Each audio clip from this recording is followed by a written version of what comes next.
subscribe my channel yet, then please click on this subscribe button and do not forget to press this bell button to get all notification of my new uploads. भादों के कृष्ण पक्ष की तृतीया को कजली तीज मनाया जाता है। कजली तीज को बड़ी तीज भी कहते हैं। हर सुहागिन स्त्री के लिए यह व्रत बहुत महत्व रखता है। इस दिन करवा चौथ की तरह ही अपने पति की लंबी उम्र के लिए व्रत रखा जाता है। वह कुंवारी लड़कियां भी सुयोग्य वर के लिए कजली तीज का व्रत रखती हैं। इस दिन भगवान शिव व माता पार्वती का पूजन किया जाता है। इस दिन महिलाएं हाथों में मेहंदी लगाती हैं व सजती संवरती हैं। इस दिन सभी व्रती स्त्रियां एकत्रित होकर झूले झूलती हैं, गाना गाती हैं व नाचती हैं।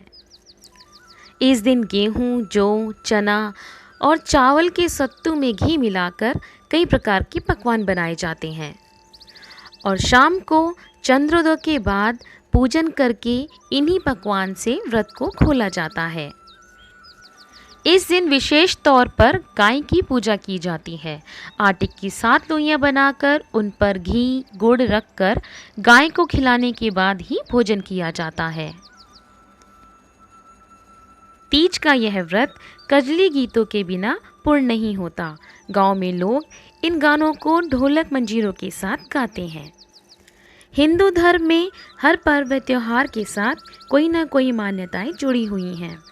कजली तीज के बारे में यह कहा जाता है कि माता पार्वती शिवजी जी से शादी करना चाहती थी, लेकिन भोलेनाथ ने उनके सामने एक शर्त रख दी और यह कहा कि तुम्हें अपनी भक्ति और प्यार को सिद्ध कर दिखाना होगा। तब पार्वती जी ने 108 साल तक कठिन तपस्या की और शिवजी जी को प्रसन्न किया। पार्वती जी की तपस्या से प्रसन्न होकर इसी दिन भगवान भोलेनाथ ने पार्वती माँ को अपनी पत्नी के रूप में स्वीकार किया था। इसीलिए इसे कजली तीज कहते हैं।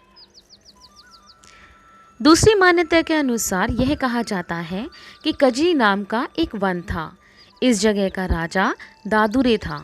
इस जगह में रहने वाले लोग अपने स्थान कजली के नाम पर गीत गाते थे, जिससे उनकी इस जगह का नाम चारों तरफ फैल जाए और वह प्रसिद्ध हो जाए।